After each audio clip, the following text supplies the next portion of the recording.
Assalamualaikum warahmatullahi wabarakatuh. Di sini saya akan menjelaskan bagaimana tata cara menguburkan jenazah yang baik menurut agama Islam. Menguburkan jenazah merupakan prosesi akhir dalam mengurus jenazah yang memiliki hukum fardu kifayah. Untuk pelaksanaannya bisa dilakukan di siang maupun malam, asal tidak matahari terbit dan matahari tenggelam ataupun di tengah hari. Adapun caranya yaitu yang pertama mempersiapkan lubang kubur. Tata cara menguburkan jenazah tentunya diawali dengan mempersiapkan lubang kubur. Menurut agama Islam, kedalaman lubang kubur harus tinggi orang yang berdiri di dalam dengan tangan melambai ke atas, atau sekitar 2,5 meter. Sesuai lebar kubur dengan ukuran 1 ziro atau 1 hasta lebih 1 jengkal, setara 50 cm. Apabila tanah kubur terasa keras, disunahkan untuk membuat liang lahan dalam lubang kubur. Bila tanahnya gembur, disunahkan membuat semacam lubang lagi di dasar kubur dengan ukuran yang dapat menampung jenazah. Kemudian jenazah diletakkan pada lubang tersebut dan bagian atasnya ditutup dengan batu pipih ataupun papan kayu, lalu ditutup dengan tanah. Cara yang kedua yaitu memasukkan mayat ke dalam kubur. Masukkan mayat ke dalam kubur juga harus dilakukan dengan cara yang baik. Pertama, harus memasukkan kepala mayat dari arah kaki kubur.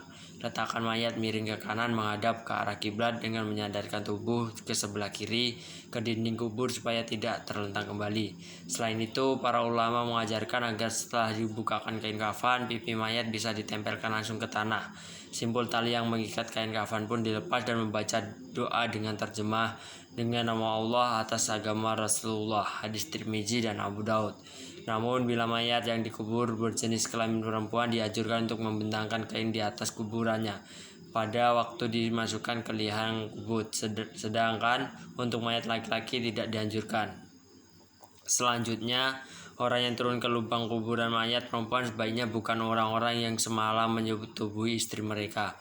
Setelah mayat sudah diletakkan di liang kubur, dianjurkan untuk mencurahinya dengan tanah 3 kali dengan tangannya dari arah kepala mayat, lalu ditimbun tanah. Cara menaruh mayat di dalam kubur. Adapun cara yang ketiga ini terdapat beberapa ketentuan yang perlu kamu perhatikan dalam menaruh mayat di dalam kubur.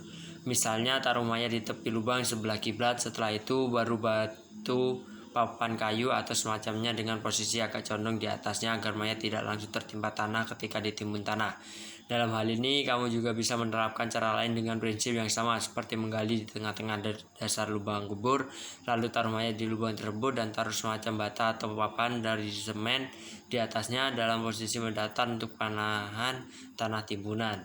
Yang keempat, anjuran saat mengubur dan setelah menguburkan jenazah. Setelah mayat sudah ditimbun tanah, kamu boleh memasang nisan sebagai tanda seperti yang dianjurkan dalam agama Islam. Kemudian bacakan doa agar mayat diampuni dosanya dan diteguhkan dalam menghadapi pertanyaan malaikat. Selain itu, dalam keadaan darurat, kamu boleh mengubur mayat lebih dari satu dalam satu lubang kubur atau liang lahat.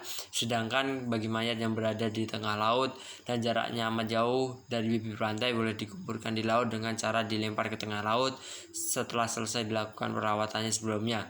Di antaranya setelah dimandikan, dikafani, dan disolatkan. 5 hal yang dilarang saat menguburkan jenazah. Dalam menguburkan jenazah terdapat pula larangan yang perlu kamu perhatikan, seperti diantara yakni jangan membuat bangunan di atas kubur, jangan mengapuri dan menulis di atas kubur, jangan menjadikan tempat sholat di atas kubur, jangan duduk di atas kubur, dan jangan berjalan di sela-sela kubur dengan memakai alas kaki, jangan menyembelih binatang di sisi kubur, jangan melakukan perbuatan-perbuatan di sekitar kubur yang didasari oleh sisa kepercayaan lama yang tidak ada kebenaran dalam Islam. Demikianlah cara menguburkan jenazah yang baik menurut agama Islam. Saya akhiri, wabillahi taufiq wal hidayah. Wassalamualaikum warahmatullahi wabarakatuh.